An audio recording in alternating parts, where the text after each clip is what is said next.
Dengan RM100 ni sahaja, apa korang boleh dapat dekat Belakat. Let's go. First kali korang boleh dapat wheel deep cleaning.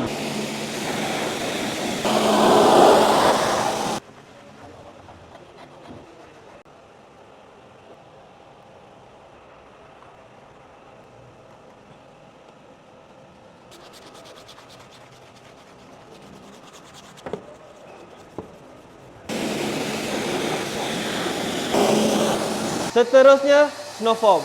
Untuk kita lunturkan kotoran dulu.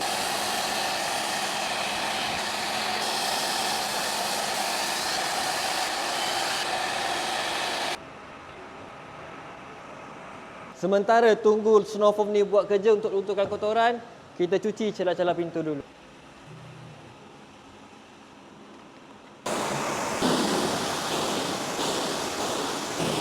Seterusnya kita akan menggunakan two bucket system ni untuk kita buang kotoran pada kereta ni.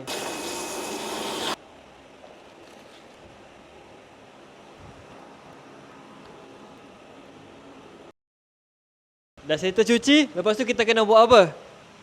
Lap sampai kering. Lap sampai kering.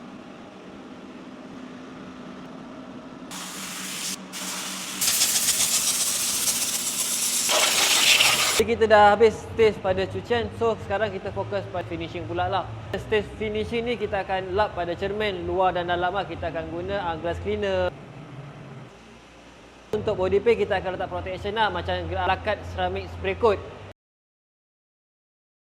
Di mana untuk dalaman kita akan buat deep vacuum pada korang punya carpet, seat semua.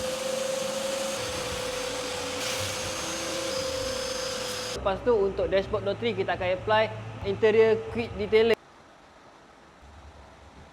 Yang terakhir pada tayar pula kita akan apply cut tire dressing untuk menampakkan kereta korang seperti baru.